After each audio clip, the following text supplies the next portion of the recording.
Hi guys, welcome back to my YouTube channel. और आज की इस वीडियो में मैं आपको बताऊंगी कि क्या बेस्ट मेथड है इस टाइम पे केमिस्ट्री को रिवाइज करने का, जिससे हम बहुत ही अच्छा एक स्कोर नीट में ला पाए। और ये वीडियो सभी नीट एस्पिरेंट्स के लिए इंपॉर्टेंट होगी, चाहे आप इस साल नीट दे रहे हो या अगले साल देने वाले हो। सो स्टार्ट करते हैं केमिस्ट्री के पार्ट से कि केमिस्ट्री हम 3 पार्ट्स में डिवाइड करते हैं, जैसे कि आप सब जानते हैं, फिजिकल केमिस्ट्री, इनऑर्गेनिक केमिस्ट्री और ऑर्गेनिक केमिस्ट्री।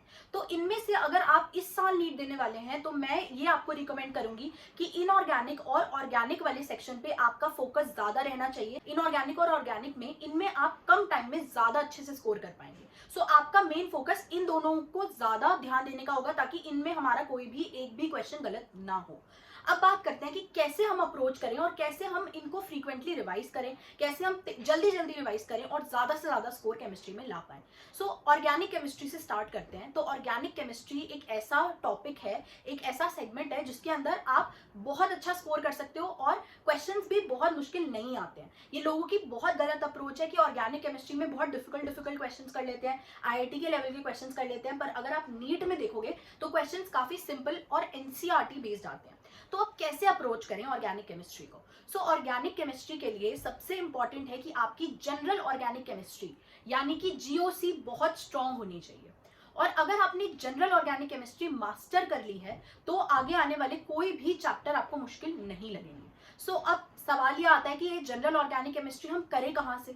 तो मैं आपको ये रिकमेंड करूंगी, आप किसी भी कोचिंग में जा रहे हो, कहीं पे भी आप ऑनलाइन पढ़ रहे हो, तो आपको कुछ नोट्स लिखवाए गए होंगे और वो नोट्स आपके लिए बहुत बहुत बहुत इंपॉर्टेंट होने चाहिए। आपको उन्हीं को अच्छे से रिवाइज करना है। अगर आपको लग रहा है हमारे पास नोट्स भी नहीं है तो हम क्या करें? मैंने अपने टेलीग्राम चैनल पे जो नोट्स मैंने यूज किए थे, जो मेरे टीचर्स ने मुझे दिए थे, वो सारे नोट्स पीडीएफ की फॉर्मेट में अपलोड कर दिए हैं। तो वो आप डाउनलोड कर सकते हो, प्रिंट आउट ले सकते हो। और अगर लग रहा है कि हमने कहीं और से नोट बनाए हुए हैं तो आप एक बार जाके क्या कर सकते हो कि उसको बस रीड कर लो कि कुछ एक्स्ट्रा पॉइंट है या कुछ ऐसी चीजें जो आपको नहीं पता थी वो आप अपने नोट्स में भी ऐड कर सकते हो। तो जनरल ऑर्गेनिक केमिस्ट्री बिल्कुल अच्छे से मास्टर करनी है पहले। और बहुत बच्चों का ये सवाल होता है कि ऑर्गेनिक केमिस्ट्री में हमसे क्वेश्चन सॉल्व नहीं होते, याद तो सब है। तो एक बात ध्यान रखना कि कभी भी हम organic chemistry question chapter wise solve नहीं करते हैं। अगर आपको किसी भी एक चैप्टर के क्वेश्चन सॉल्व करने हैं तो उसके लिए आपको पूरी ऑर्गेनिक केमिस्ट्री रिवाइज होनी चाहिए। तभी ऐसा होता है कि हम क्वेश्चन नहीं सॉल्व कर पाते हैं, क्योंकि सारे चैप्टर्स में बहुत ज्यादा लिंक्ड होती हैं चीजें, कि इस चैप्टर में दूसरे चैप्टर का भी कुछ ना कुछ आ जाएगा, जनरल ऑर्गेनिक केमिस्ट्री का भी आ जाएगा। तो इसलिए जरूरी है कि सबसे पहले आप जनरल ऑर्गेनिक केमिस्ट्री मास्टर करो, उसके बाद बाकी सारे चैप्टर्स में बहुत कम इंफॉर्मेशन रह जाएगी जो आपको याद करनी होगी। आप क्या करोगे कि जनरल ऑर्गेनिक केमिस्ट्री अच्छे से करने के बाद बाकी जितने भी चैप्टर्स हैं उनको अच्छे से पढ़ो, और जो भी रिएक्शंस आपको लग रहा है, जैसे आपको लग रहा है फॉर्मेशन की सारी रिएक्शंस एक पेपर पे लिख लो, आपको लग रहा है केमिकल प्रॉपर्टीज क्या है एक पेपर पे लिख लो। ऐसे करके जितनी भी ऑर्गेनिक केमिस्ट्री है उसके बाकी जो चैप्टर्स है अदर देन जीओसी वो सारे ऐसे करके कुछ पेजेस पे लिख लो। तो क्या होगा कि आपने ऑर्गेनिक केमिस्ट्री को सॉर्ट कर लिया। सॉर्ट करने का मतलब है जो आपको चीजें लग रहा है भूलते हो, या आपने एक माइंड मैपिंग कर ली कि जीओसी भी पढ़ ली और ऐसे सारे चैप्टर्स के रिएक्शंस एक जगह पे लिख लिए। ये बेस्ट अप्रोच है कि एक बार ऑर्गेनिक केमिस्ट्री अच्छे से कंप्लीट करो, सारे क्वेश्चंस अच्छे से करो, ठीक है, एक दो बार ऐसे कर लो, उसके बाद रिवाइज करने के लिए ये पेजेस आप पढ़ते जाओ और जीओसी को बार बार रिवाइज करते जाओ। तो आपकी ऑर्गेनिक केमिस्ट्री एक्चुअली बहुत ज्यादा स्ट्रांग हो जाएगी। और प्लीज ट्राई करना कि आप रट्टे मत मारो ऑर्गेनिक केमिस्ट्री में, क्योंकि ऑर्गेनिक केमिस्ट्री बहुत ही लॉजिकल और कॉन्सेप्चुअल है। तो और वो सारे कॉन्सेप्ट्स आपके जीओसी से ही बन पाएंगे। आगे बात करते हैं इनऑर्गेनिक केमिस्ट्री की। तो इनऑर्गेनिक केमिस्ट्री हमें याद नहीं रहती, हम भूल जाते हैं, क्या करें? तो इनऑर्गेनिक केमिस्ट्री ना होती ही भूलने के लिए, सब इनऑर्गेनिक केमिस्ट्री भूलते हैं।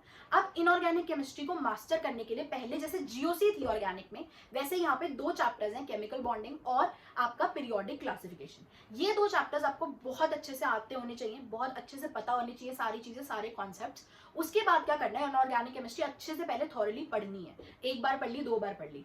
अब आपको क्या करना है, उसके अंदर हम 2 चीजें भूलते हैं मेनली। एक रिएक्शंस, हम रिएक्शंस बहुत भूलते हैं। दूसरी चीज हम ऑर्डर्स बहुत भूलते हैं। तो क्या करना है, पूरी और इनऑर्गेनिक केमिस्ट्री में से सारे रिएक्शंस एक पेपर पे लिख लेने हैं और सारे ऑर्डर्स दूसरे पेपर पे लिख लेने हैं। तो अब अल्टीमेटली मेरे पास रिवाइज करने के लिए क्या बचा, मेरे पास पीरियोडिक क्लासिफिकेशन और केमिकल बॉन्डिंग, और साथ में वो पेजेस जिनमें मैंने सारे रिएक्शंस और सारे ऑर्डर्स लिख लिए हैं। बाकी जितने भी पॉइंट्स रह गए वो मैं सारे एनसीईआरटी में हाईलाइट करके रख दूंगी, ताकि मुझे मेनली जो रिवाइज करना है, जो मेन चीजें मैं भूलती हूँ, वो बार बार कर पाऊँ। और बीच बीच में जैसे कुछ दिनों के गैप के बाद आपने एनसीईआरटी की हाईलाइट्स भी अपने पढ़ लिए। तो इंपॉर्टेंट क्या होगा कि आपने चीजों को सॉर्ट कर लिया और ज्यादा चीजों को कम में बना लिया, ताकि हम ज्यादा से ज्यादा बार रिवाइज कर पाए। ये बेस्ट अप्रोच होगी इनऑर्गेनिक केमिस्ट्री के लिए। अब बात आती है फिजिकल केमिस्ट्री कैसे करें। तो फिजिकल केमिस्ट्री में हमें फिजिक्स वाली अप्रोच लगानी है। अब बात यह आती है कि फिजिकल केमिस्ट्री में क्वेश्चन कैसे आते हैं। तो फिजिकल केमिस्ट्री में क्वेश्चंस काफी इजी आते हैं, फॉर्मूला बेस्ड आते हैं और मैक्सिमम क्वेश्चन आप सिर्फ फॉर्मूला से कर सकते हो और बीच बीच में कहीं कहीं कुछ कुछ कॉन्सेप्ट्स हैं। तो हमें क्या करना है, पहले एक एक चैप्टर को अप्रोच करना है कि उठाना है, चैप्टर पूरा अच्छे से पढ़ा, नोट्स अच्छे से पढ़े, क्वेश्चन अच्छे से सॉल्व किए और जितने उस चैप्टर में फॉर्मूला है सारी अपनी फॉर्मूला बुक में लिख लेनी है, जैसे हमने फिजिक्स के लिए किया था। तो वो हमें सेम अप्रोच यहाँ पे अप्लाई करनी है, सारे फॉर्मूलाज एक जगह लिख लेने हैं। तो अब अल्टीमेटली अगर हम केमिस्ट्री की बात करें, मुझे अगर अपनी केमिस्ट्री रिवाइज करनी है जल्दी शॉर्टेस्ट टाइम में, तो मैं क्या करूंगी, ऑर्गेनिक के मैं फटाफट से सारे रिएक्शंस देख लूंगी, जीओसी एक बार नजर घुमा लूंगी, उसके बाद इनऑर्गेनिक केमिस्ट्री में सारे ऑर्डर्स देख लिए, सारे रिएक्शंस देख लिए और फिजिकल केमिस्ट्री में फॉर्मूलाज देख लिए। तो अल्टीमेटली मैंने इतनी बड़ी एक केमिस्ट्री को पूरा अच्छे से सम अप कर दिया कि ताकि मैं इसको 2 घंटे में पूरी केमिस्ट्री को रिवाइज कर पाऊँ। तो ये वो अप्रोच है जब आप बहुत बार रिवाइज कर चुके हो और अब आपको है कि भाई 1 घंटे में फुल सिलेबस टेस्ट देखना है, तो मेरे को एक बार केमिस्ट्री देखनी है। तो देखने के लिए जब आप ऐसे फुल सिलेबस टेस्ट दोगे, ऐसे बार बार केमिस्ट्री रिवाइज करोगे, तो मैक्सिमम चीजें जो इंपॉर्टेंट है, जो आप भूलते हो, वो आप रिटेन कर पाओगे। तो इसलिए जरूरी है कि हम ज्यादा चीजों को, जो ज्यादा सामान है हमारे पास, कि हमारे पास नोट्स भी हैं, हमारे पास क्वेश्चंस भी हैं, हमारे पास बुक्स भी हैं, मॉड्यूल्स भी है, उन सबको हमने कुछ पेजेस में सम अप कर लिया ताकि हम पूरे सिलेबस को केमिस्ट्री के बहुत इजीली रिवाइज कर पाए।